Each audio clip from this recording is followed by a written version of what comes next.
حمد و ثنا بزرگی کبریائی اللہ وحدہ لا شریک کی ذات اقدس و اطہر و بابرکت کے بے شمار لا تعداد درود و سلام سید الاولین سید الآخرین امام المتقین محمد رسول اللہ صلی اللہ علیہ وآلہ وسلم کی ذات مبارکہ مطہرہ پر آج اس خطبہ جمعہ کا عنوان اور موضوع ہے موجودہ پاکستانی حالات میں ایک مسلمان کی سب سے اہم اور سب سے ضروری ان حالات میں گزارا کرنے کے لیے دین اسلام کی کون سی چیز ہے۔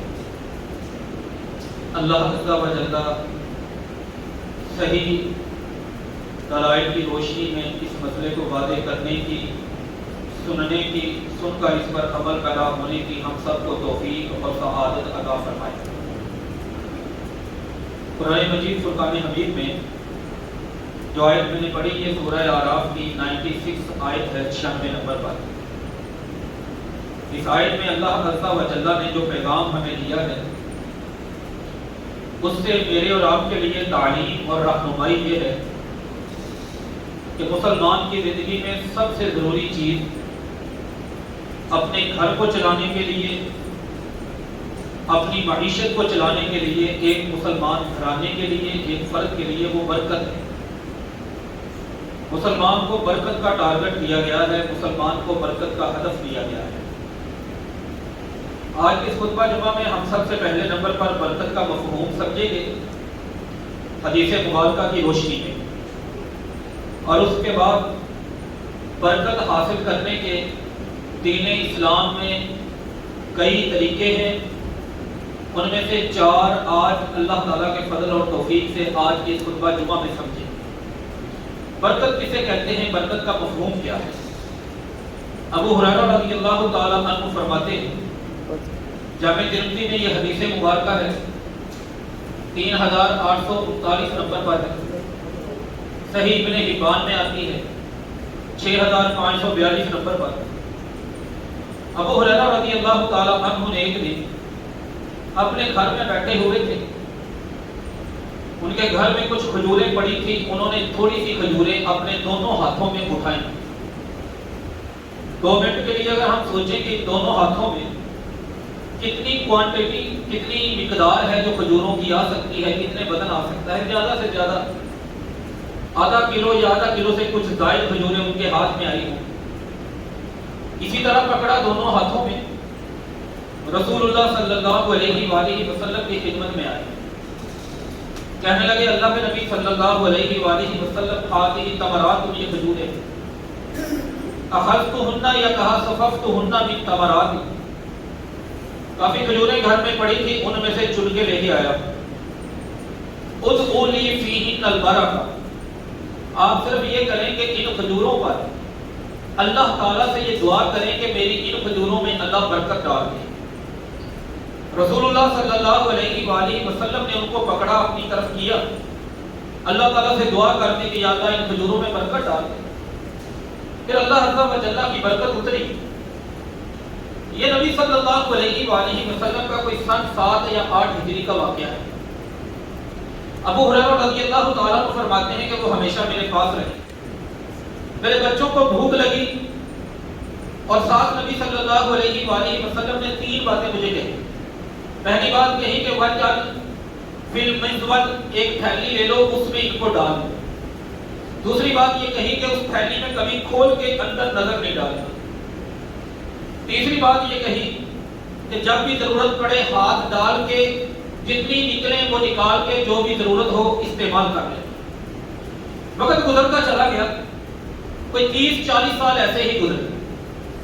کہتے ہیں کہ وہ تھیلی میرے جسم کے ساتھ بندھی ہوئی تھی، اگر میرے بچوں کو بھوک لگی تو اسی تھیلی میں ہاتھ ڈال کے کھجوروں ان کو دے دی۔ مجھے بھوک لگی، سفر میں لگی، حضر میں لگی، امن میں لگی، جنگ میں لگی، اسی میں ہاتھ ڈالا، کھجوریں نکالی اور میں نے کھا لی، اپنی بھوک مٹا لی۔ اگر کوئی مسکین سوالی میرے دروازے پہ آیا، میں ہاتھ ڈالتا گیا، نکالتا گیا، دیتا گیا۔ تصدقت من وسق القضا وقضا، کئی وسق میں نے اس تھیلی میں سے نکال کر اللہ کے راستے میں دی۔ ایک وسق یہ اربوں کا پیمانہ ہے، جتنا اونٹ پہ وزن آ سکتا تھا اس کو وہ وسق کہا کرتے تھے، اور اس میں 130 کلو وزن آتا ہے۔ ایک وسق کا مطلب 130 کلو، 3.25 من۔ وہ کہتے ہیں کہ اگر میں وہ حساب لاؤں تو کئی وسق میں نے اللہ تعالیٰ کے راستے میں ان کھجوروں میں سے خرچ کی، نہ وہ کھجوریں کبھی کم ہوئی نہ وہ کبھی ختم ہوئی۔ اچھا ہوا یہ کہ مدینہ پہ حملہ ہوا، اس میں وہ تھیلی کٹ گئی، گر گئی، وہ مجھ سے جدا ہو گئی۔ لیکن میرا اور آپ کا جو مسئلہ ہے اس حدیث سے وہ سمجھنا ہے کہ برکت کا مفہوم کیا ہوتا ہے۔ یہ چند کھجوروں کا نبی صلی اللہ علیہ وآلہ وسلم نے ان پر اپنے صحابی کے لیے برکت مانگی ہے، رضی اللہ تعالیٰ عنہ کے لیے۔ اور جب اللہ تعالیٰ برکت پیدا کر دیتا ہے تو پھر جو تصویر بنتی ہے، جو ڈرائنگ بنتی ہے، جو نقشہ بنتا ہے اور جو تحریر بنتی ہے وہ اس طرح کی بنتی ہے کہ وہ چیز بالکل تھوڑی ہوتی ہے لیکن ضرورتیں پوری ہوتی چلی جاتی ہیں، اور اتنی ضرورتیں پوری ہو جاتی ہیں کہ انسان نے کبھی تصور نہیں کیا ہوتا، کبھی سوچا نہیں ہوتا۔ اس لیے میں سمجھتا ہوں کہ آج کے مسلمان کے لیے اس برکت کے مفہوم کو سمجھنا ضروری ہے اور برکت کے حصول کے طریقوں کو سمجھنا ضروری ہے۔ اور آج ہم ان میں سے 4 طریقوں کو سمجھیں گے برکت کے مفہوم کے ساتھ ساتھ، اور باقی جو برکت کے حصول کے طریقے ہیں کہ کن چیزوں میں اللہ نے میرے اور آپ کے لیے برکت رکھی ہے۔ ہم اس ملک کو چینج کرنا چاہیں تو کبھی نہیں کر سکتے۔ آپ میں سے کوئی بندہ کہے گا کہ آپ بڑی مایوسی کی بات کی، میں مانتا ہوں یہ بات بڑی مایوسی کی ہے، لیکن یہ مایوسی مجھے اللہ تعالیٰ کی رحمت سے نہیں ہے، کیونکہ اللہ کی رحمت سے مایوس ہونا گمراہوں کا شیوا ہے۔ مجھے مایوسی اس ملک کے سسٹم کے ساتھ ہے، جس ملک میں 2 طبقے بن چکے ہیں۔ ایک اشرافیہ کا طبقہ ہے جو نہ تو اپنی سہولیات پر کمپرومائز کرنے کے لیے تیار ہے، نہ ان کے سینوں میں اپنے غریب عوام اور پبلک کے لیے کوئی درد ہے۔ اگر درد ہوتا تو خودکشیاں جب ہو رہی تھی، جب بچوں کو زہر دیا جا رہا تھا، جب پنکھوں کے ساتھ لوگوں کی ڈیڈ باڈیز لٹکی ہوئی تھی، جب سڑکوں پہ لوگ نکلے ہوئے تھے، گھروں کے چولہے بند ہو چکے تھے اور لوگوں کے ہاتھوں میں وابدہ کے میٹر پکڑے ہوئے تھے، ایسے وقت کے اندر کبھی بھی مہنگائی کا سلسلے بڑھتے نہ چلے جاتے۔ اس سسٹم سے ہمیں ضرور مایوسی ہے اور اس طبقاتی تقسیم سے ہمیں ضرور مایوسی ہے، عدل و انصاف کے قتل سے ضرور مایوسی ہے۔ تو ایسے وقت میں اگر میں اور آپ اس سسٹم کو چینج کرنے سے قاصر ہیں تو پھر ہمیں کم از کم اپنے اسلام کو سمجھنا چاہیے کہ اسلام مجھے جینے کی کیا پالیسی دیتا ہے، اسلام مجھے کچن کی کون سی پالیسی دیتا ہے، اسلام مجھے کمانے کی کون سی پالیسی دیتا ہے، اسلام مجھے بزنس کے رولز اور اصول کیا سکھاتا ہے۔ تو یہ برکت کا سب سے پہلا اصول ہے، اس کو مفہوم کو بھی سمجھنا ہے، طریقوں کو بھی سمجھنا ہے کہ برکت کیسے آئے گی۔ ایک حدیث میں نے عرض کی، اس سے سمجھ سکتے ہیں کہ اللہ کی برکت کسے کہتے ہیں اور اس کے نتائج ریزلٹس کیا ہوتے ہیں۔ دوسری ایک مثال قرآن مجید میں پارہ نمبر 4 میں اللہ نے کہا ان اول بیت، سب سے پہلا وہ گھر جو اللہ تعالیٰ کا ہے وہ مکہ میں ہے۔ ان اول بیت وضع للناس، یہ وہ گھر ہے مکہ جو مکہ میں ہے۔ مکہ ایک شہر کے 2 نام ہیں، اور ساتھ اللہ نے کہا مبارک، وہ گھر جو ہے وہ بابرکت ہے۔ اب ایک بات قرآن کی اس آیت سے سمجھ آئی کہ اللہ تعالیٰ نے اس گھر میں اپنی برکت رکھی ہے، اور وہ برکت کیا ہے؟ دنیا میں عمارتیں اس سے خوبصورت موجود ہیں، دنیا میں بلڈنگ اس سے زیادہ بجٹ والی موجود ہے، بلڈنگ کے اندر سٹرینتھ اور مضبوطی اس سے زیادہ اچھی آپ کو مل جائے گی، لیکن جو برکت اللہ تعالیٰ نے وہاں پہ رکھی ہے اس برکت کی وجہ سے سب سے بڑی گیدرنگ وہاں پہ ہے۔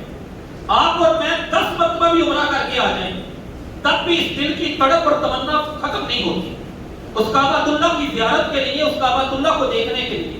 کیوں؟ کیونکہ اللہ نے برکت رکھی ہے۔ وہاں پہ آپ جاتے ہیں، گناہوں کی گٹھنیاں اور بوجھ سر پہ اٹھا کے جاتے ہیں، اور روحانیت لے کر ہم وہاں سے واپس پلٹتے ہیں۔ کیوں؟ اللہ نے برکت رکھی ہے۔ وہاں پہ آپ شار ابراہیم پہ نکلتے ہیں، آپ کو ہزاروں کی تعداد میں پرندے بیٹھے ہوئے نظر آتے ہیں جن کو آپ شکار کر کے اپنی غذا کے طور پہ استعمال کر سکتے ہیں، لیکن نہیں کرتے۔ کیوں؟ کیونکہ اللہ تعالیٰ نے وہاں پہ برکت رکھی ہے، اور اس برکت کی وجہ سے جانوروں کو بھی امن دیا ہے۔ ہر جگہ پہ کسی مسلمان کو قتل کیا جا سکتا ہے، جنگیں لڑی جا سکتی ہیں، لیکن اس جگہ پہ نہیں تلوار اٹھائی بڑھائی جا سکتی، گن گولی ٹینک تو تیر تفنگ سامان حرب و ضرب نہیں چلایا جا سکتا. کیوں؟ وہاں پہ اللہ نے برکت رکھی ہے. وہاں سے پانی نکلتا ہے، دنیا کے سارے کونوں میں جاتا ہے، ختم نہیں ہوتا. کیوں؟ اللہ نے برکت رکھی ہے. بزنس پوائنٹ آف ویو سے پورے عرب کی سب سے بڑی تجارت وہاں پہ ہوتی ہے. اور یہ بات قرآن نے کہی. سورہ قصص کے اندر اللہ نے فرمایا یجبا الیہ، وہاں پہ تمام پھل جمع کر دیے. کھجوریں دیکھیں گے تو ایسی اقسام ملیں گی جس کا میں نے اور آپ نے کبھی تصور نہیں کیا ہوتا. کیوں؟ کیونکہ اللہ نے برکت رکھی ہے. اس قرآن کی آیت حدیث مبارکہ سے ہمیں برکت کا مطلب سمجھ آیا، برکت کی ڈیفینیشن ہمیں سمجھ آئی، برکت کا مفہوم اور برکت کسے کہتے ہیں اس کا رنگ ہماری آنکھوں کے سامنے واضح ہوا. اب آتے ہیں کہ یہ برکت اگر میں لینا چاہوں، یہ میرا گول ہے مسلمان کا زندگی میں، میری اچیومنٹ، میرا گول، میرا ٹارگٹ، میرا ہدف اسلام نے کثرت نہیں، میرے لیے اللہ نے برکت رکھی ہے. میری تلاش برکت ہے، کثرت نہیں. ہماری سب سے بڑی پرابلم آج یہ ہے، دکاندار بیٹھا ہوا دکانداری کرتے ہوئے بے ایمانی اور جھوٹ کیوں بولتا ہے؟ کیونکہ وہ کثرت کے پیچھے بھاگ رہا ہے کہ زیادہ وہ کوانٹٹی کو بڑھانا چاہتا ہے، مقدار کو بڑھانا چاہتا ہے، معیار کو گرا دیتا ہے، کوالٹی گرا کے کوانٹٹی بڑھانا چاہتا ہے. برکت یہ کثرت اور برکت کا فرق ہے. جب برکت ہوتی ہے پھر معیار اپنائے جاتے ہیں، پھر مقداریں نہیں دیکھی جاتی کہ مقدار کتنی ہے. یہ بنیادی ایک مفہوم ہے. یہی میرا اور آپ کا ایک ٹارگٹ، ایک ہدف جو اسلام نے دیا. کیسے برکت آئے گی؟ میں قرآن مجید فرقان حمید کو لفظوں کے اعتبار سے سب سے پہلے واضح کرتا ہوں. سورہ اعراف ہے، آیت نمبر 96. اللہ عز و جل نے اس آیت کے اندر برکت حاصل کرنے کے سب سے پہلے دو چیزیں بیان کی. اللہ فرماتے ہیں وَلَوْ أَنَّ أَهْلَ الْقُرَىٰ آمَنُوا وَاتَّقَوْا، اگر ان بستیوں میں رہنے والے، دیہاتوں میں رہنے والے، شہروں میں رہنے والے، ملکوں میں رہنے والے بندے دو کام کر لیں. پہلا کام آمنو، ایمان لے آئے، واتقوا، اور دوسرا کام اللہ کا ڈر پیدا کر لیں. اللہ عز و جل آگے فرماتے ہیں کہ میں انعام میں ان کو کیا دوں گا، بدلے میں کیا دوں گا. ایمان میرا اور آپ کا کیا ہے؟ ہم میں سے کتنے بندے ہیں جو جانتے ہیں کہ ایمان اسلام میں کس کو کہا جاتا ہے؟ کتنی چیزیں ضروری ہیں ایمان کے اندر. جبریل آئے تھے آسمان سے، زمین پہ اترے تھے، پیغمبر کے سامنے بیٹھے تھے، سب سے پہلا سوال یہ کیا تھا اخبرنی عن الایمان، اللہ کے رسول کو یہ بتائیے کہ ایمان کیا ہے. آپ نے 6 چیزیں ایمان میں بتائی تھی. جب وہ اٹھ کے گئے آپ نے فرمایا، اب یہ جبریل تھے، اتاکم یعلمکم دینکم، یہ تمہیں دین سکھانے کے لیے آئے تھے. ہم نے اپنے بچوں کو سکھایا کہ ایمان کی یہ بنیادی چیزیں ہیں، ان تؤمن باللہ وملائکتہ وکتبہ ورسلہ والیوم الآخر والقدر خیرہ وشرہ. یہ 6 چیزیں ہم نے اپنے آپ کو سکھائی، اپنے بچوں کو سکھائی کہ نہیں. ایمان نہ ہونے کی وجہ سے بندے کی معیشت پہ کتنا برا اثر پڑتا ہے. جب بندے کے اندر ایمان نہیں، بیوی کے اندر ایمان پختہ نہیں ہے، ایمان کے مفہوم سے آشنا نہیں، اولاد کو ایمان کا نہیں پتا، معمولی چیز ہے، کرائسس سے آزادی ہے. ایمان نہ ہونے کی وجہ سے ہمارے پرابلم، ہمارے مسائل، ہماری مشکلات کتنی بڑھ جاتی ہیں. اس ایک حدیث سے سمجھ لیجیے، صحیح مسلم کی حدیث ہے 2063 نمبر پر. نبی صلی اللہ علیہ وآلہ وسلم کے گھر ضیاف ہم، رسول اللہ صلی اللہ علیہ وآلہ وسلم ضیفاً ایک بندہ آیا. میں دور سے چل کے آیا ہوں، اسلام کو اسٹڈی کرنا چاہتا ہوں، آپ سے ملنا چاہتا ہوں. مجھے آپ نے اپنے گھر میں ٹھہرانا ہے. آپ نے ہاتھ پکڑا اپنے گھر میں لے گئے، الگ سے اس کا انتظام کیا کہ آپ نے یہاں پہ رہنا ہے. صحابہ بھی ساتھ چلے گئے. ایک صحابی اسے کہا کہ اس کو بھوک لگی ہے. مہمان نے کہا اللہ کے نبی صلی اللہ علیہ وآلہ وسلم بھوک لگی، کھانا کھانا چاہتا ہوں. آپ نے فرمایا جاؤ بکری کا دودھ لے کے آؤ. بکری کا دودھ لے کے آئے. پیغمبر کی بکریاں، دودھ میں برکت، تھان اس کے بھرے ہوئے، برتن میں وہ نکال کے لے کے آیا. کافر کو لا کے پیش کر دیا. کافر کا مہمان تھا، اس نے وہ دودھ کا برتن پکڑا، یشرب کل اللبن، سارا دودھ وہ پی گیا. آپ نے پوچھا، کہنے لگا ابھی میری بھوک باقی ہے. دوسری بکری سارا دودھ اس نے پی لیا. تیسری بکری سارا دودھ پی لیا. چوتھی، پانچویں، چھٹی، ساتویں، حتی شاربہ سبع شیاء، 7 بکریوں کا دودھ اس نے وہ پی لیا اور اس کی بھوک پھر ختم ہوئی. اس نے رات گزاری، پیغمبر کو دیکھا، دین کی بات سنی. اگلے دن اس نے کلمہ پڑھا، فاصبح مومنا، کلمہ پڑھ لیا، مسلمان ہو گیا. نبی صلی اللہ علیہ وآلہ وسلم سے کہنے لگا بھوک لگی. آپ نے صحابی کو حکم دیا، یہ بات لوگوں میں پھیل چکی ہے، لوگ تماشا دیکھنا چاہتے ہیں اب کیا بنتا ہے. آپ نے بکری کا دودھ لے کے آئے، منگوایا، اس نے وہ دودھ منہ سے لگایا، لم یستتمھا، دودھ برتن سے ختم نہیں کر سکا، پیٹ بھر گیا، برتن واپس کر دیا. اللہ کے نبی صلی اللہ علیہ وآلہ وسلم نے سیر ہو چکا، میری بھوک ختم ہو چکی ہے. لوگوں نے کہا اللہ کے پیغمبر بات سمجھ نہیں ہے، یہی بندہ کل جب بھوکا تھا تو 7 بکریوں کا دودھ اس نے پیا اور آج بھوک اس کی اتنی کم کیوں ہو گئی؟ اس نے کہا میری بھوک نہیں کم ہوئی، بھوک مجھے ویسے ہی لگی. نبی صلی اللہ علیہ وآلہ وسلم نے فرمایا ان الکافر یاکل فی سبعۃ امعاء وان المؤمن یاکل فی مئن واحد. فرمایا یہ کافر اور مسلمان کا فرق ہے. جو بندہ اللہ پر ایمان لے آتا ہے اللہ تعالیٰ اس کے مسائل کو کم کر دیتا ہے. ایمان کی برکت سے مشکلات کم ہو جاتی ہیں، اس کے اخراجات کم ہو جاتے ہیں. لیکن ہمارے پاس ایمان ہے وہ جو میرے اللہ کو مطلوب ہے، جو میرا قرآن بتاتا ہے، جو میرے پیغمبر کا فرمان مجھے بتاتا ہے. کبھی ایمان کا جائزہ لیا، وہ پیرامیٹرز کیا ہیں، وہ اصول کیا ہیں، وہ ضوابط کیا ہیں. یہ پہلی دلیل صحیح مسلم کی 2063 نمبر پر 7 بکریوں کا دودھ پینے والا وہی بندہ، وہی پیٹ، وہی سٹومک، وہی معدہ اگلے دن 1 بکری کا دودھ نہیں مکمل کر سکا. لم یستتمھا. فرق ہے ایمان کا اور کفر کا. جب بندے کی دینی حالت بہتر نہیں ہوتی، یہ پہلی اللہ تعالیٰ نے کہا پہلا کام اگر برکت لینا چاہتے ہو، یعنی تھوڑے کے اندر اپنی زیادہ ضرورتیں پوری کرنا چاہتے ہیں، زیادہ مسائل حل کرنا چاہتے ہیں. یہی مسئلہ ہے نا ہماری جی ڈی پی کا مسئلہ.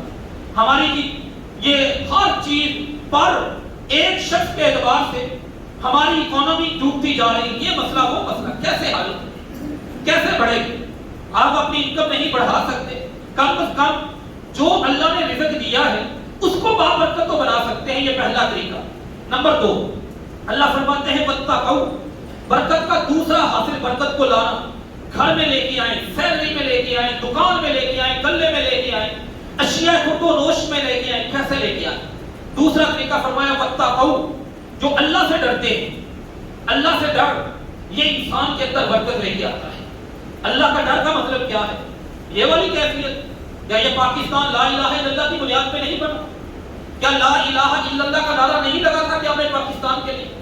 کیا ہم اس کو اسلامی نظریاتی ایک مملکت کا تصور نہیں کرتے؟ مسجدوں کی کمی ہے، مدارس کی کمی ہے، کچھ بھی کمی نہیں. لیکن پھر بھی اللہ کے ڈر کی کیا کیفیت ہے؟ ہمارا دل یقین نہیں کرتا کہ مجھے اس دکان سے دودھ خالص ملے گا، مجھے اس پیٹرول پمپ سے جو مسلمانوں کا ہے مجھے پیمانہ پورا ملے گا. آپ کسی بھی شعبے میں چلے جائیں، سبز منڈی میں چلے جائیں، کیا وہاں پہ دھوکہ دینے کے لیے اچھی چیز فرنٹ پہ لگا کے وہ پیچھے سے آپ کو ڈال کے کیوں دے رہا ہوتا ہے؟ آپ لڑ کے ریڑھی چھوڑ کے چلے جائیں گے، دکان چھوڑ کے چلے جائیں گے، وہ دھوکے پر کمپرومائز نہیں کرے گا. ہر چیز میں 2 نمبری ہمیں کیوں ملتی ہے؟ نہ ہمارے پیمانے پورے، نہ ہمارے بٹے پورے، نہ ہمارے اوزان پورے، نہ ہماری کوالٹی وہ ہے. اس کو یوں بھی سیل کیا جا سکتا تھا کہ گریڈنگ کی جا سکتی ہے، یہ میری چیز A گریڈ کی ہے، یہ میری B گریڈ ہے، یہ میری C گریڈ ہے. ان کے ریٹ بھی مختلف کیے جا سکتے ہیں. لیکن C B گریڈ کو اٹھا کے A میں ڈال کے مکس کر کے آگے A لا کے پریزنٹیشن اس کی کر کے پیچھے سے 2 نمبر ڈال کے لوگوں کو لوٹنا ہے، لوگوں کی جیبوں سے نکالنا. ایسا کیوں؟ لوگوں کی جانوں سے نہیں کھیلا جا رہا، آپ کی صحت سے نہیں کھیلا جا رہا. ایسا کیوں ہو رہا ہے؟ واتقوا، ہمیں اللہ کا ڈر نہیں، ہماری صرف اور صرف فگر پر نظر ہے. کثرت چاہیے ہم نے بیلنس بڑھانا ہے، اوپر لے کے جانا ہے. ہمیں برکت نہیں چاہیے، ہمیں مقدار چاہیے، معیار نہیں چاہیے. ہمیں کوانٹٹی مطلوب ہے، کوالٹی مطلوب نہیں ہے. جو اسلام نے کوالٹی پہ فوکس کروایا ہمارا. واتقوا، اللہ کا ڈر انسان کو سدھارتا ہے اور برکت کے قریب کرتا ہے. ان دونوں کے بعد برکت کا رنگ کیا ہے؟ یہ میں اللہ عز و جل کا فرمان آگے عرض کرتا ہوں. ڈر کا رنگ کیا ہوتا ہے؟ ابو بکر رضی اللہ تعالی عنہ، ان کا ایک غلام تھا. صحیح بخاری میں حدیث ہے 3842 نمبر پر 3842. ایک دن آیا، ہاتھ میں دودھ کا پیالہ پکڑا ہوا ہے. سیدنا ابو بکر صدیق رضی اللہ تعالی عنہ کہنے لگا، ان کو آزادی دی تھی کہ تم میرے غلام ہو، لیکن میں تمہیں سارا دن آزاد اور بالکل فری کرتا ہوں، محنت مزدوری کر کے شام کو مجھے دے دیا کرو، بجائے یہ کہ سارا دن میں آپ کو باؤنڈ کروں۔ شام کو دودھ کا پیالہ لے آیا، حضرت کے دودھ کا پیالہ پی لیں۔ ابو بکر رضی اللہ تعالیٰ عنہ نے وہ دودھ کا پیالہ پکڑا، اپنے ہونٹوں سے لگایا، دودھ کا پیالہ پی لیا۔ پینے کے بعد وہ کہنے لگا تدری ماں ہی، جانتے ہیں یہ دودھ کہاں سے آیا؟ مجھے نہیں پتا۔ ابو بکر رضی اللہ تعالیٰ عنہ کہنے لگے مجھے نہیں علم کہاں سے لے کے آئے ہو، مزدوری کر کے کہیں سے لے کے آئے ہو؟ کہنے لگا میں اسلام لانے سے پہلے تقحنت للانسان فی الجاہلیہ، لوگوں کو ان کا فیوچر بتایا کرتا تھا، ان کا مستقبل بتایا کرتا تھا کہ آپ کا آنے والا فیوچر کیا ہے، اس کی ایک اجرت۔ کہنے لگا کہ ماں احسن الکہانہ، پتہ نہیں تھا مجھے، صرف تکے لگا کے میں لوگوں کو بتایا کرتا تھا۔ آج ایک پرانا مجھے میرا کلائنٹ مل گیا، میں نے اسے گھیر لیا، بھائی کہاں جا رہے ہو؟ میری مزدوری باقی ہے۔ اس نے مجھے یہ دودھ دے دیا مزدوری۔ اب ابو بکر رضی اللہ تعالیٰ عنہ پی چکے ہیں، دینی پوائنٹ آف ویو سے ابو بکر رضی اللہ تعالیٰ عنہ کو نہیں پکڑا جائے گا۔ نمبر ایک، پیتے ہوئے نہیں پتا تھا کہ یہ کہاں سے آیا ہے، لا علمی میں کیا گیا گناہ۔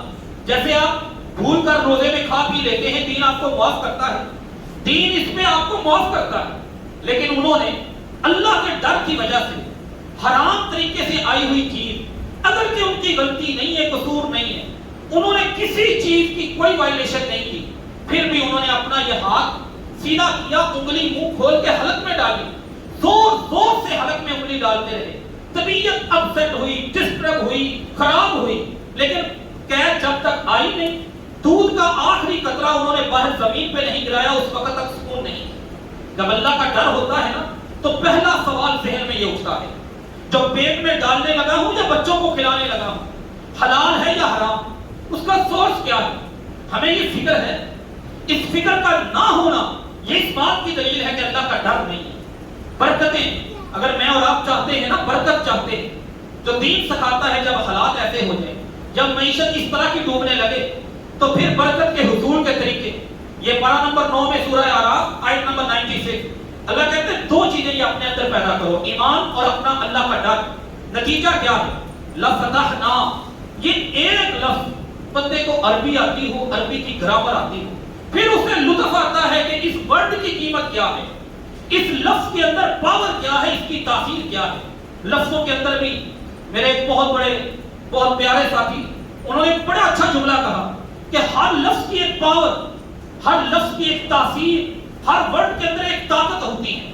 آپ وہ لفظ پڑھتے ہیں، جیسے آپ کسی چیز کو کھولنا شروع ہوتے ہیں، ایک مخصوص عدد پہ جا کے وہ چیز ان لاک ہوتی ہے، وہ اس عدد پہ کیوں ان لاک ہو رہی ہے؟ آپ کسی کو کال کرنا چاہتے ہیں، 0300 ملائیں گے تو کال ہوگی، جیز کے نیٹ ورک پر آپ 0300 کی بجائے 03 کوئی اور ملا لیں، 03269 اور کوئی اور ملا لیں، جیز کے نیٹ ورک پہ آپ نہیں جا سکتے۔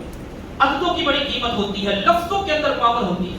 اللہ کہتے ہیں لفتحنا، لام لگایا، یقیناً ہر صورت، فتحنا ہم کھول دیں گے۔ ہم کھولنے کا مطلب کیا ہے؟ اللہ تو ایک ہے نا، پھر جمع کیوں بولا؟ اس لیے کہ تاکید پیدا ہو جائے، ہم کھول دیں گے علیہم، ایسے لوگوں پر، برکات، برکت نہیں کہا، برکات جمع، برکتیں ہی برکتیں اتار دیں گے۔ کس کی؟ من السماء، آسمان سے اتاریں گے، والارض، زمین کی۔ اگر آپ کو نیچے سے بھی برکت ملے، اوپر سے بھی برکت ملے، بھوک رہ سکتی ہے، کرائسس رہ سکتا ہے، کبھی نہیں رہ سکتا، لیکن یہ اللہ کا وعدہ کن لوگوں کے ساتھ ہے؟ اللہ کا وعدہ ان لوگوں کے ساتھ ہے آمنوا واتقوا۔ برکت کے حصول کے یہ دو پہلے طریقے۔ تیسرا جو ہمیں برکت تک لے کے جائے گا، اور برکت تک لے جانے کے لیے یہ بڑا کمال کا، یہ ہے ہماری کاروبار کے اندر، ہماری جاب کے اندر، ہماری ملازمت کے اندر اپنے آپ کو سچائی لے کے آنا۔ اگر کوئی بندہ یہ سمجھتا ہے کہ اس وقت ہی کرنے کے کام کچھ اور ہیں، یہ تقریریں نہیں ہیں، یہ ہمیں تقوی کے درس نہ دے، ایمان کے درس نہ دے، تو کیا کیا جائے؟ کر نہیں رہے ہم۔ اللہ کی قسم ہے، ایک بات ہمیں یاد رکھنی چاہیے، ہم جن کے لیے، جن کو ہم ووٹ ڈالتے، اس وقت سب سے زیادہ وابدہ کا جو لوگوں کو مسئلہ ہے، بجلی کے بل کا مسئلہ ہے۔ لوگ مر رہے ہیں اس کی وجہ، بچوں کو زہر دے رہے ہیں، لوگ چھلانگیں لگا رہے ہیں نہروں میں، لوگ گاڑیوں کے آگے کود رہے ہیں۔ کیوں کود رہے ہیں؟ کہ ان کے پاس ان کی جیب میں سرمایہ نہیں ہے۔ جو صاحب حیثیت شاید ان کو اتنا اندازہ نہ ہو لیکن احساس ان کو بھی ہے. لیکن کیا ان غریبوں کی لڑائی لڑنے کے لیے پچھلے کئی دنوں سے کوئی ایک پولیٹیکل جماعت باہر نکلی ہو کہ یہ کارکن ہمارے ہیں, ہم ووٹ لینے کے لیے جاتے تھے, یہ ہماری گاڑیوں کے آگے بھنگڑے ڈالا کرتے تھے, ڈانس کیا کرتے تھے, کسی پولیٹیکل جماعت نے کہا ہو یہ ہمارے ووٹر ہیں, ہم ان کا مقدمہ لڑیں گے؟ کسی پولیٹیکل جماعت نے کہا ہو یہ ہمارے پرچم اٹھانے والے, ہمارے بینر اٹھانے والے, ہمارے جھنڈے لگانے والے, یہ ہمارے لیے سوشل میڈیا پہ بیٹھ کر ٹرولنگ کیا کرتے تھے مخالف کی باتوں میں, یہ ہمارا ووٹر ہے, یہ میرے لیے پوسٹ لگایا کرتا تھا, یہ میرا ووٹر ہے, اس کا بھائی سے اختلاف تھا کس بیس پہ کہ اس کی سیاسی وابستگی کسی اور جماعت کے تھی. آپ کی جنگ کوئی لڑنے کے لیے نہیں آئے گا, آپ کے دکھ کو کوئی بھی اس کا احساس کرنے کے لیے نہیں آئے گا, تو پھر کون کرے گا؟ اللہ تعالیٰ نے ہمیں ایک مکمل پالیسی دی ہے اور وہ پالیسی اسلام کی پالیسی ہے. اس پالیسی کے اندر کوئی دستور سازی نہیں ہو سکتی, کوئی آئین سازی نہیں ہو سکتی, کوئی لیجسلیشن نہیں ہے اس کے اندر, کوئی امینڈمنٹ نہیں ہے اس کے اندر. اللہ نے زندگی کا طریقہ سکھا دیا, یہ دین ہے, اس دین کو اپنا لو. اور یہاں تک جن سے توقع ہمارے سیما سلام صاحب نے اپنی ایک سپیچ میں آیت پڑھی قرآن پاک, وَلَنَبْلُوَنَّكُمْ بِشَيْءٍ مِّنَ الْخَوْفِ وَالْجُوعِ, وہ تسلی دے رہے تھے مجھے اور آپ کو کہ اللہ قرآن میں کہتا ہے اللہ کی قسم تمہیں ضرور بھوک سے, وَلَنَبْلُوَنَّكُمْ بِشَيْءٍ مِّنَ الْخَوْفِ وَالْجُوعِ, ڈر اور بھوک سے آزمایا جائے گا, مالوں میں کمی کر کے آزمایا جائے گا. بڑے ادب سے عرض کرتے ہیں سیما سلام صاحب, اگر آپ یہ سمجھتے ہیں کہ پاکستان کے موجودہ حالات, موجودہ سوسائٹس, موجودہ خودکشیاں, موجودہ چیخو پکار, لوگوں کا رونا, لوگوں کی آنسو, لوگوں کی دردناک چیخیں اگر یہ اللہ تعالیٰ کی طرف سے آزمائش ہے تو پھر یہ آزمائش صرف نیچے والے طبقے پہ کیوں ہے؟ ہم مان لیتے یہ آزمائش ہے. اگر اس آزمائش کے اندر آپ کی اشرافیہ کی بھی یہی حالت ہوتی, بیوروکریسی کی بھی یہی حالت ہوتی, ایلیٹ کلاس کی بھی یہی حالت ہوتی, افسر شاہی کی بھی یہی حالت ہوتی, ان کے پاس کروڑوں کی گاڑیوں کے بجٹ نہ جا رہے ہوتے, انہیں فری پیٹرول نہ مل رہا ہوتا, انہیں فری بجلی نہ مل رہی ہوتی, ان کے سارے ٹی ڈی اے نہ بن رہے ہوتے, ہم مان لیتے. لیکن وہاں پہ تو زندگیوں کا رنگ بھی اور ہے. ایک غریب, اس کا میٹر کٹ چکا ہے, وہ پنکھا نہیں چلا سکتا, اور دوسری طرف بجلی بند بھی ہو جائے تو وہاں پر اے سی چل رہے ہوتے ہیں, ان کی بجلی کی لائن چل رہی ہوتی ہے. اسے آزمائش نہیں کہتے, جس میں ملک دو حصوں میں تقسیم ہو جائے, ایک اشرافیہ کا طبقہ ہو اور ایک غریب پبلک کا طبقہ. تو غریب پبلک, کوئی آپ کے سر پہ, آپ کی بیک پہ نہیں کھڑا, کوئی آپ کو بیک اپ دینے کے لیے یہاں پہ موجود نہیں, نہ کوئی سیاسی جماعت, نہ جس کے لیے آپ لڑتے رہے, مرتے رہے, اپنوں کو گالیاں دیتے رہے, ہم سوشل میڈیا پہ گناہ کماتے رہے, ان کی پوسٹیں لگاتے رہے. کوئی ایک رہنما جو آیا ہو سوائے ایک دکا کسی دینی جماعت کے علاوہ کسی نے, انہوں نے بھی دیکھا جب پانی سر سے گزرنے لگا ہے, وہ میدان میں آ کے انہوں نے کچھ نہ کچھ کہا. یہ سارا ہمیں بھگتنا ہے, لیکن کیسے بھگتنا ہے؟ ابھی وقت ہے اللہ تعالیٰ کے دین کی طرف پلٹنے کا. برکت کے حصول کا تیسرا طریقہ, برکت بڑھانے. آپ آمدنی نہیں بڑھا سکتے, حالات بڑے خراب ہیں, کاروبار سٹک ہو کے رہ گیا, کروڑوں والا کروڑوں میں پھنس گیا, لاکھوں والا لاکھوں میں پھنس گیا, ہزاروں والا ہزاروں میں پھنس گیا, نہیں بڑھ رہی انکم, نہیں بڑھ رہی. برکت کو ٹرائی کر کے دیکھیں, برکت کا حصول اس کے راستے پہ چل کے دیکھیں. اللہ نے سکھایا ہی برکت کا حصول ہے. تیسرا طریقہ, نبی صلی اللہ علیہ وآلہ وسلم نے فرمایا البیعان بالخیار ما لم یتفرقا وان صدقا وبینا بورک لہما وان کذبا محقت برکاتہما. جامع ترمذی حدیث نمبر 1246. فرمایا دو بندے, ایک سیلر ایک بائر, ایک خریدنے جاتا ہے ایک بیچ رہا ہے. یہ دونوں بندے فرمایا اگر خرید و فروخت کرتے ہوئے دو کام کریں گے, سچ بولیں گے اور چیز کو پوری طرح واضح کر کے اپنے کسٹمر کے سامنے یہ بتا رکھے گا, پوری طرح ہوا, دونوں کو اللہ برکت دے گا. جو لے کے جا رہا ہے اس کی چیز میں اللہ برکت ڈال دے گا, اور جو بیچ رہا ہے اس کی چیز میں اللہ برکت ڈال دے گا. برکت کا مطلب میں کر چکا ہوں شروع میں قرآن پاک کی روشنی میں اور حدیث کی روشنی میں. فرمایا وہی کاذبا, اگر بیچنے والا خریدنے والا جھوٹ بول کر بیچے گا یا خریدے گا, اور اگر کاتما کچھ چھپا لے گا, نبی صلی اللہ علیہ وآلہ وسلم نے فرمایا چیز بھی بک جائے گی, خریداری والا خرید بھی لے گا, لیکن دونوں برکت سے محروم رہیں گے. یہ پیسے لے کے جا رہا ہے لیکن برکت نہیں. سب سے بڑا لوگوں کا مسئلہ, لوگوں کی پرابلم کیا ہے جی؟ کمائی بڑی ہے, سمجھ نہیں آ رہی جا کہاں پہ رہی. پیسہ آتا ہے نکل جاتا ہے، جمع نہیں ہوتا، کہاں پہ جا رہا ہے، کہاں پہ جا رہا ہے؟ جب برکت نہیں ہوتی پھر یہ مسئلہ پیدا ہوتا ہے۔ آپ نے فرمایا چیز بکے گی، لینے والا لے جائے گا، لیکن جھوٹ کی وجہ سے برکت ختم ہو جائے گی، نہ لینے والے کو برکت نہ بیچنے والے کو برکت۔ ایک صحابی اپنی زندگی کا آغاز کرتے ہیں سن 1 ہجری میں، اور ایک ہاتھ میں ایک پنیر کا ٹکڑا، روٹی کا ٹکڑا یوں پکڑ کے مدینہ کی مارکیٹ میں کھڑے ہیں، بیچ رہے ہیں کہ کوئی بندہ مجھ سے خرید رہے۔ ایک بندے نے خریدا، یہ ان کے کاروبار کا آغاز ہے۔ عبد الرحمن بن عوف نام ہے رضی اللہ تعالیٰ عنہ۔ حدیث صحیح ابن حبان میں 4096 نمبر پر 31 ہجری میں ان کی وفات ہو گئی۔ 31 سالوں میں کمائی کی، جب کمائی ان کی 31 سالوں میں وفات ہوئی، سارے ایسٹس ان کے جمع کیے گئے، اثاثے جمع کیے گئے، ٹوٹل سونے کو اس کا وزن کیا گیا 340 من سونا وہ بنا اس جگہ پہ 31 سالوں میں ایک صحابی رسول نے۔ اور اس صحابی کو اگر آپ پڑھیں گے کیسے ملی یہ برکت، 340 من، لوگوں کے گھروں میں آٹا، گندم، چاول، اس طرح کی چیزیں 340 من نہیں ہوئی، اس صحابی کے گھر میں سونا 340 من۔ 4096 نمبر صحیح ابن حبان کی، صحیح بخاری کی، صحیح مسلم کی حدیث ہے۔ 340 من سونا کتنے کا بنتا ہے؟ 300 بلین، 3 کھرب روپے کا، 3 کھرب روپے کا 300 بلین اس کا یہ سونا بنتا ہے۔ 31 سالوں میں اس صحابی نے کمایا۔ لیکن اس صحابی کی آپ نمازیں دیکھیں، نبی صلی اللہ علیہ وآلہ وسلم کے پیچھے پہلی صف میں امام کے پیچھے ہمیشہ نماز پڑھی۔ عمر رضی اللہ تعالیٰ عنہ پہ جس دن حملہ ہوا، پیچھے اپنے کھڑا بندہ اپنے مصلے پہ کیا، نماز نہیں پڑھا سکے۔ وہ بندہ کون تھا؟ عبد الرحمن بن عوف رضی اللہ تعالیٰ۔ کسی انٹرویو کرنے والے نے انٹرویو پوچھا، سر آپ یہ بتائیں کہ اتنی اچھی کاروباری تقریب، اتنی اچھی اسٹریٹجی آپ کی، اتنی اچھی آپ کی پلاننگ کیسے کرتے ہیں، کیسے کما لیتے ہیں؟ جو بھی کماتے ہیں پٹی لیتے ہیں، سونے کی طرح بکتی۔ فرمایا میں نے 3 اصول اپنائے ہوئے ہیں۔ ایک روایت کے اندر 4 اصول ہیں۔ 3 جو اصول انہوں نے کہا، سب سے پہلا ہے ما کذبت قط، کبھی بھی بزنس کے اندر جھوٹ نہیں بولنا۔ دوسرا ہم کہتے ہیں ہماری دکان نہیں چلتی جب تک جھوٹ نہ بولے۔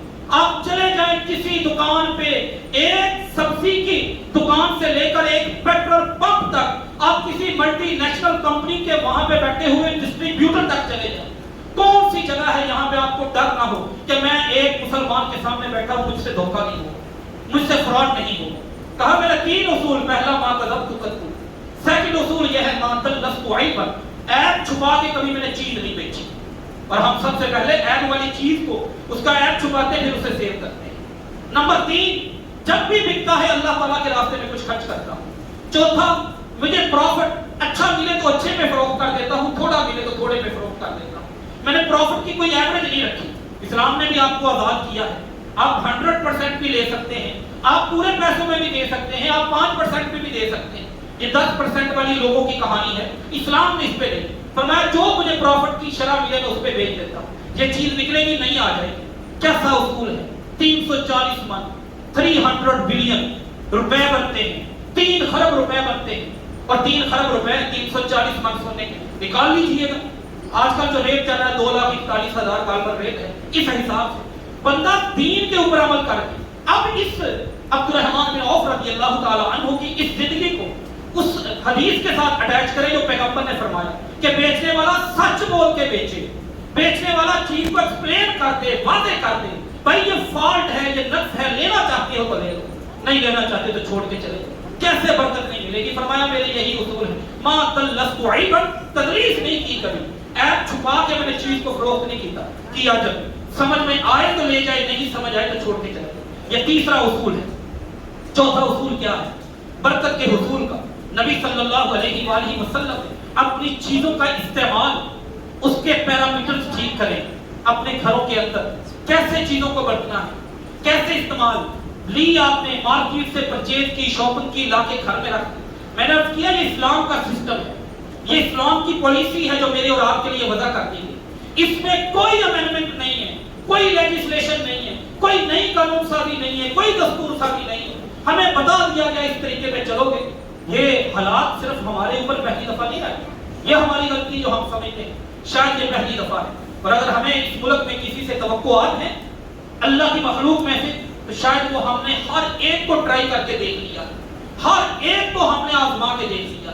حالات ہمارے سامنے ہیں، وہی لوگ، وہی چہرے ہیں، نئی جماعتوں میں نئے پرچموں کے نیچے، نئے بینرز کے نیچے، نئے لوگوں کے نیچے، نئے سلوگن کے نیچے، نئے نعروں کے نیچے نیا بیوقوف بنانے کا جو ایک فارمولا آتا ہے اس کے نیچے جمع ہوتے ہیں، وہ ہمیں لوٹ کے چلے جاتے ہیں اور ہم سمجھتے ہیں ہمیں کوئی اعتراض نہیں، ہم بے حس قوم ہیں۔ حقیقت یہ ہے، ہو سکتا ہے کسی کو یہ بات غلط لگے، ہمیں مرضی کا، ہماری مرضی کا لٹیرا ہونا چاہیے، وہ آ کے میرا لاہور لوٹے، میرا اسلام آباد لوٹے، میرے کراچی لوٹے، دلی لوٹے، ہند لوٹے، سندھ لوٹے، بس میری مرضی کا ہونا چاہیے۔ کوئی چیز مجھے مہنگی نظر نہیں آتی، کسی چیز میں مجھے فالٹ نظر نہیں آتا۔ ہاں اگر میری مرضی کا نہیں ہے تو پھر مجھے بڑے اعتراض ہیں۔ یہ ہے ہمارا من حیث القوم۔ آج قوم پھنسی ہے، کوئی سر پہ ہاتھ رکھنے والا نہیں، کوئی آنسو صاف کرنے والا نہیں، کوئی آپ کی ضمانت کروانے والا نہیں، کوئی نکل کے آپ کے ساتھ کھڑا ہونے کے لیے تیار نہیں۔ ہر شہر میں سٹرائک، ہر شہر میں ہڑتال موجود ہے، کوئی بھی نہیں۔ پھر اللہ کی طرف پلٹنا ہے۔ اللہ ہی ہمارا وہ واحد راستہ ہے، اسلام کے اصول کو سمجھے۔ نبی صلی اللہ علیہ وآلہ وسلم نے برکت کے چوتھا اصول، اپنی چیزوں کا استعمال درست کریں۔ اس چیزوں کے استعمال میں سے میں کھانے کو لے لیتا ہوں۔ کھانا کھانے کا اسلامی طریقہ کیا ہے؟ رسول اللہ صلی اللہ علیہ وآلہ وسلم نے کتنا خوبصورت صحیح مسلم میں حدیث ہے 2018 نمبر پر، رسول اللہ صلی اللہ علیہ وسلم نے فرمایا بندہ اپنے گھر میں آتا ہے، گھر کا دروازہ بند کرتے وقت فَإِذَا قَالَ بِسْمِ اللَّهِ، اگر وہ بسم اللہ پڑھ لے تو ایک اور بھی آپ کے گھر میں پارٹی رہ رہی ہوتی جو آپ کے گھر کو شیئر کرتی ہے، آپ کی خوراک کو شیئر کرتی ہے، آپ کے کھانے کو شیئر کرتی ہے، وہ پارٹی جب بسم اللہ کر کے آپ دروازہ بند کرتے ہیں وہ باہر رہ جاتی ہے، وہ بھی باہر، اس کے نقصانات بھی سارے باہر رہ جاتے ہیں۔ فرمایا وہ شیطان ہے، وہ اعلان کرتا ہے لا مبیت لکم ولا طعام لکم، اس گھر کے مالک نے گھر میں قدم رکھتے بسم اللہ پڑھ لی، دروازہ بند کرتے ہوئے بسم اللہ پڑھ لی، نہ تم رات اس میں ٹک سکتے ہو، نہ تمہیں کھانے کے لیے کوئی چیز مل سکتی ہے۔